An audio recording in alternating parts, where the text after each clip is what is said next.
Okay, sa kasalukuyan po nandito yung ABS-CBN crew together with the Vice Mayor of the town ng Ballesteros and having an ocular inspection po dito sa mga naging pinsala na dulot po ng bagyong Pepeng. Dito po tayo ngayon sa actual location and you have them. Nandito po tayo dito, makikita po natin dito sa kapaligiran natin ang napakalawak po na katubigan na ito po ay bunga po ng ating nagdaan na bagyong Pepeng dito sa bayan ng Ballesteros, Cagayan.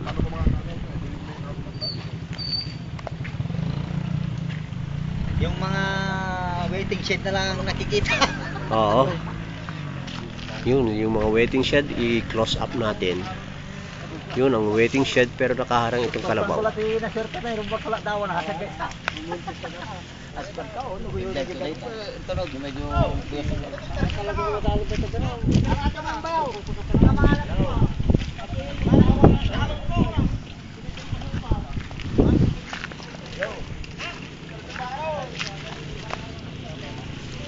Ito, makikita na po basta ating kapaligiran po ang kabuuan po ng katubigan na dulot po ng bagyong Pepeng dito sa bayan ng Ballesteros. Ito po ay rice field po ito.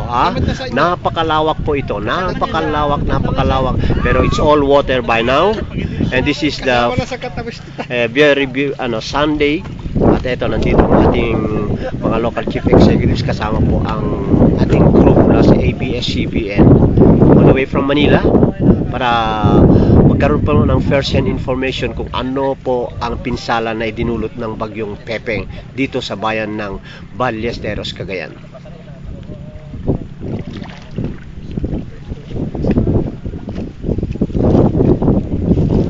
Yan, ito ang ating butihing mayor na siyempre medyo malungkot ang mukha. Nakita, wala na yung mga palay dito, mayor. Paano ito?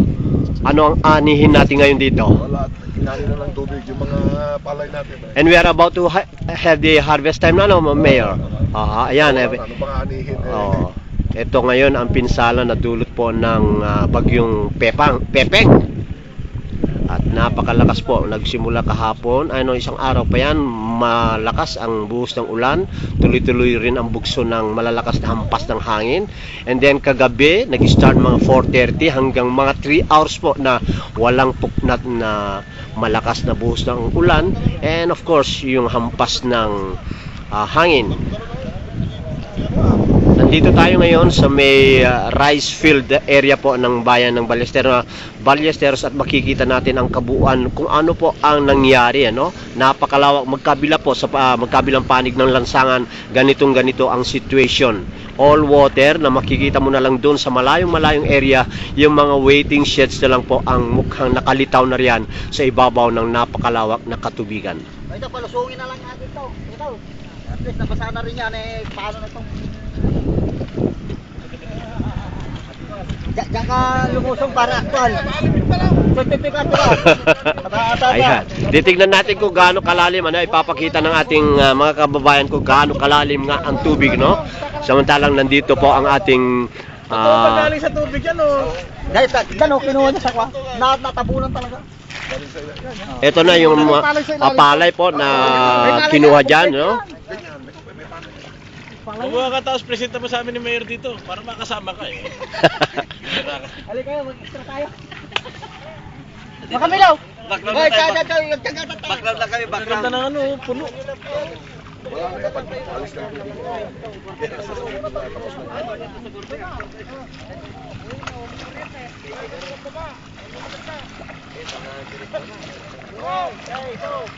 Lalim, no? Uy! Lumalangoy ka na ba? Ito ay pinapakita kung gaano kalalim po. Kung gaano kalalim po ang tubig nito at isang farmer po ang yinakag natin para magbigay ng gauge. And this is how it looks like, ano? Lampas liig. Asan yung palay? Yung palay. Ayan, wala na yung palay daw. Ay sinisigaw. Oh, ayan, oh. Ilubog mo. Oh, hindi nakita yung palay, ano po, dahil halos isang katao na po ang lalim ng tubig dito sa rice field po na sakop po ng bayan ng Ballesteros, Cagayan. O yan. That's how it looks like dito, no? Kitang-kita na. I-close up natin. Oh, ayan po. Isang magsasaka po na lumusong sa tubig upang ipakita kung gaano kalalim. And siyempre yung mga tanim na palay dito, hindi na natin makita kung ganyan kalalim. Lampas liig ang lalim baka lumalangoy pa siya Kunin mo nga yung palay. Ay, taas mo. Ay, taas daw ang palay. Oo. Oh. Lapay. Taas mo. Isasalte mo. Oh, yan. Tapos Then, okay, dadalhin ngayon yan, ipapakita kay Mayor. Yan. Samantala, nandito po ang ating mga crew na mula sa ABS-CBN na kumukuha ng actual situation po dito sa bayan ng Ballesteros nitong araw na ito.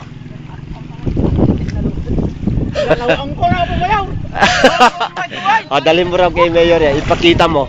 Hingga ka na ipakita kay ni Mayor na ita. Nakita ni Kayong Milok. Yan, at making a report. Papakita na.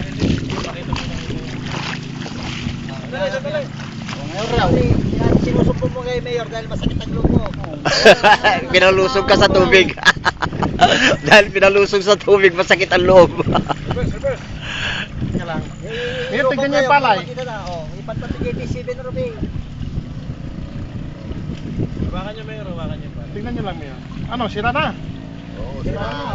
Wala ka ng laban, oh. Ayan na ang naging resulta po. Yan po ang pinsalang dulot po ng bagyong Pepeng.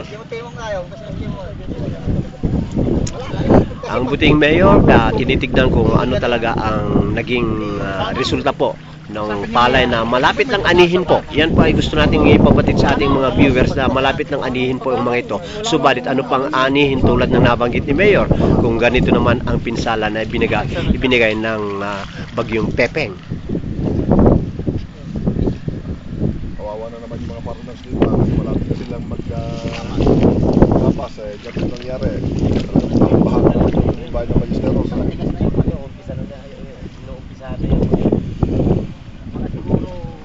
Malapit ang gapasin, gano'n. Dalawang bata. 3 weeks na lang siguro yan, pwede na sana eh. 2 weeks.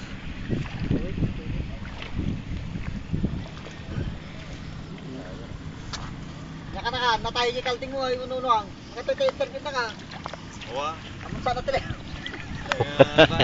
Septic pala nila, di pa. Kalma. Ano?